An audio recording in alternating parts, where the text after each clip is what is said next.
নির্বাচনের ফলাফল বেরিয়েছিল ৪ঠা মে এবং তারপর থেকেই আমরা দেখেছিলাম তৃণমূল কংগ্রেস থেকে ভারতীয় জনতা পার্টির পতাকা হাতে তুলে নেওয়ার ঘটনা ঘটছিল এবং এবার দেখতে পাওয়া গেল একসঙ্গে ১৮ জন তৃণমূল কংগ্রেসের কাউন্সিলর তারা পদত্যাগ করলেন। তারা এখনো বিজেপির পতাকা হয়তো হাতে তুলে নেননি, কিন্তু একসঙ্গে ১৮ জন তৃণমূল কংগ্রেসের কাউন্সিলর তারা পদত্যাগ করেছেন। পূর্ব মেদিনীপুরের ঘটনা, কাঁথি পুরসভার ১৮ জন কাউন্সিলর একসঙ্গে পদত্যাগ করেছেন।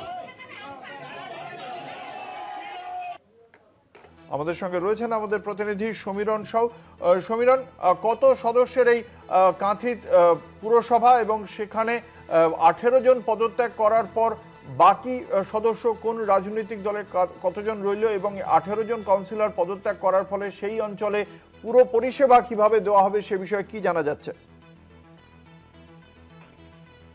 দেখো, কাঁথি পুরসভার যে পুরো বোর্ড, সেই পুরো বোর্ডে ১৮ জন কাউন্সিলর পদত্যাগ করেছে, অর্থাৎ আর বাকি রইল ৩ জন কাউন্সিলর।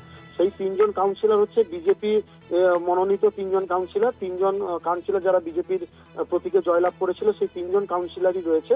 কিন্তু সেখানে দেখা যাচ্ছে যে তৃণমূলের যে সমস্ত কাউন্সিলর ছিল এবং পাশাপাশি ১৮ জনের মধ্যে একজন নির্দল কাউন্সিলরও ছিল। সেই ১৮ জন কাউন্সিলর যারা পদত্যাগ করেছে, বিজেপি সূত্রে যেমনটা আমরা জানতে পারছি, সেই সমস্ত কাউন্সিলর পদত্যাগ করার আগে থেকেই কিন্তু এখানে কাঁথি পুরসভার যে চেয়ারম্যান সুপ্রকাশ গিরি, তাকে কিন্তু এখানে পুরসভায় দেখতে পাওয়া যায়নি। যে কারণে কাঁথি পুরসভার যে উন্নয়ন বা সাধারণ মানুষের যে পরিষেবা, সেই পরিষেবা একেবারে কোথাও থমকে গেছিল। এই অভিযোগ বিজেপির যে 3 জন কাউন্সিলর ছিল তারা বিধায়কের কাছে অভিযোগ করে।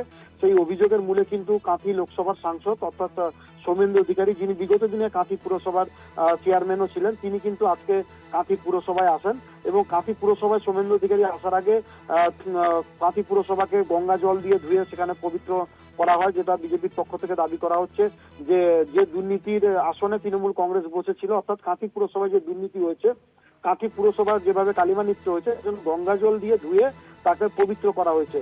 তো সেই তার পবিত্রতা আসার পরেই কিন্তু তারপরে দেখা গেল যে সৌমেন্দু অধিকারী আসে এবং সৌমেন্দু অধিকারীকে ঘিরে তার কর্মী এবং সমর্থকরা উচ্ছ্বাস প্রকাশ করে এবং তিনি এখানে আসার পরও পুরো বোর্ডের পুরো কর্মীদের সঙ্গে কথা বলেন, তাদের সঙ্গে কিভাবে আগামী দিনে পুরো বোর্ড পরিচালনা করা সম্ভব।